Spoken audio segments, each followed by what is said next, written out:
In Syria, the media don't report the fact that religious and non-religious people have been united in the struggle for democracy and to overthrow the dictatorship. We know that in Australia, religious and racial stereotypes are used to refuse asylum to people escaping those conflicts. And there are also people from Syria who are also amongst the asylum seekers in Australia. It's really difficult for me to speak after I see a film like that. Because as an Australian, I've been here my family's been here 5 or 6 generations. I have never ever had to confront that kind of torture of my family or my people. And I know for many of you watching it, it's extraordinarily difficult. And I know that it's also very difficult to watch what's happening in your country from such a distance.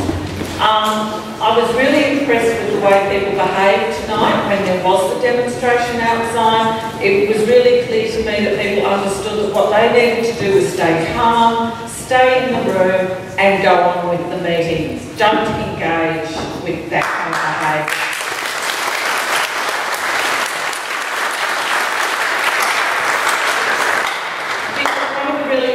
Parts of that is what you don't want is to be re-demonised in the media.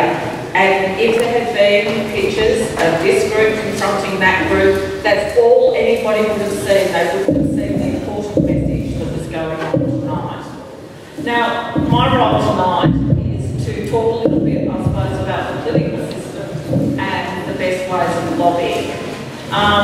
One of the things, I do lobbying a bit differently, I think, than other politicians, but one of the things that I would urge you to do is when you want to convey the issue to a politician is to send them a 2-page briefer, just with all the facts and the figures, send them links to other websites or books that they might want to read, but most politicians won't read more than 2 pages. I have 13 portfolios, and if I get something that's 20 pages long, it sits on my desk and I don't always get time. Go ask for a meeting with a politician, only expect to get half an hour. And in that half an hour, you need to convey what your issue is.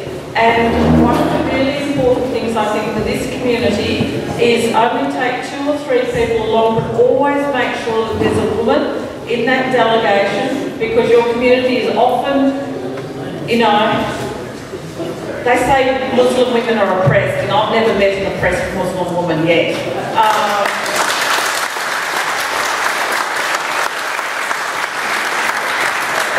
Because I've had the opportunity to engage with a lot of Muslim women, but other politicians haven't, so you must make sure you do that. And obviously politicians are going to play one community off against another community. They're going to look for which community is going to give them the most votes, and they'll play you off. And so just make sure that when those situations happen, you just keep up. And Bernhard, you're smiling at me because you've been through this one a great deal. As usual, I've got them on tiny notes. And you have to work with all political parties, even if sometimes they're parties that you can't stand. Writing letters to politicians is incredibly important, but keep them personal, keep them brief. Don't send form letters. If I get one personal letter, it makes up for the 200 form letters that I might get, because I'll read that personal letter about what's happened to your family or what's happened to your relatives, and it will have a lot more effect on me and other politicians. And the issue about media is you're never going to be able to get your message across well in the media. Create your own media. I've been in training for the last 2 days with people who ran the Scottish Nationalist Party last campaign, and they did it almost entirely by digital media and went from being minority government to government, and that's a party that's been around for 70 years, and they just changed their entire image. Use social media as much as you can. I don't understand how it works, I just know that it works. I have young people in my office who do that. And I think it's really important to form friendships with politicians.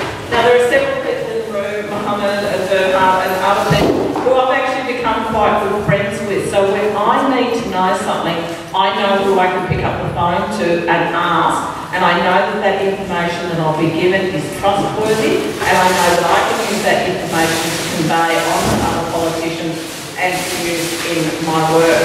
I'm going to leave it there, but again, I just want to say this is a great turnout tonight, and considering what happened outside, you behaved magnificently tonight, and if anything comes up in the media, I'm going to be able to say, I was in the room, I saw what happened, and you guys were the best. Thank you.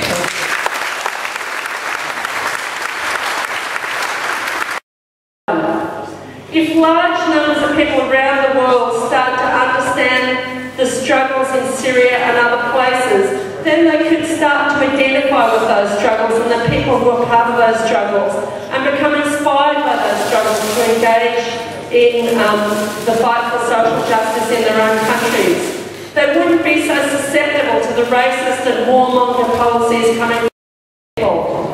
In Australia, we have a responsibility to help people understand the non-sectarian nature of the uprising in Syria, the fact that the struggle does unite people across religious divides, and the fact that economic factors such as poverty and unemployment, as well as the lack of democracy, are the key factors in the uprising. Because we have seen examples around the struggle in East Timor where Australians can give solidarity to other struggles, and that's what we have to try and give Australians a sense of exactly what's happening in Syria so that people can start to understand the issues and give that solidarity.